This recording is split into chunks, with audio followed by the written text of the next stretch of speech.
So here's the problem. Here's the problem that happens when we make dua. And this was my misunderstanding about dua. I felt like making dua is like you send out, you send out your dua, and then there's no responsibility on your shoulders anymore. Basically, a lot of people think about dua like this. Hey, I've sent out my dua. Now I'm sitting at home waiting for this dua to show up. Kind of like, and I hear this language when it comes to marriage. Someone's like, I'm waiting for, or they'll say, a suitable spouse or something. I'm waiting for. I'm like, wait a second. Did you say waiting for? That this thing is just gonna knock you on the head while, like an apple? But the thing is, that was me. Like, I'd make these du'as in Ramadan and take no action. Make these du'as in Ramadan, take no action. Sometimes they'd pop up, but there was du'as that year after year, I'd keep making them, and I kept getting more intense and raising my standards within my du'a until finally, bam, it's time to tie my camel.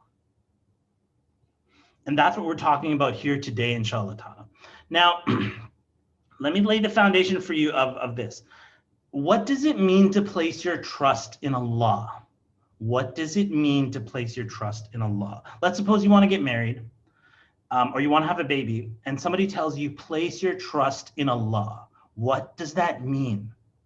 So somebody might think that placing my trust in Allah, let's suppose you've lost your job, or your husband has lost his job, or somebody's lost a job, and they say, I've placed my trust in Allah. What does that mean? Does it mean that you go to the masjid and you're not taking any action, you're sitting there and you say, I've placed my trust in Allah? Is that trust in Allah?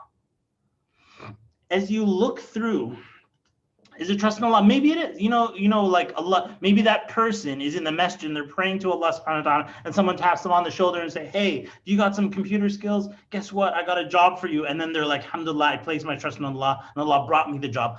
Definitely du'as can be answered like that, 100%. I'm not saying that they cannot, but sometimes my statement that I would say is you need to build a boat like Nuh alayhi salam.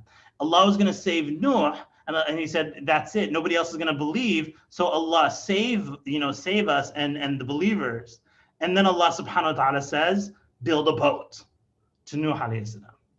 So maybe you're making such an intense dua that you need to build a boat, and not a normal boat. This is a boat that's going to have animals in it, male and female, from every species, and it's going to be built in the desert, and the whole desert's going to flood, and it has to float on its first time out in the water.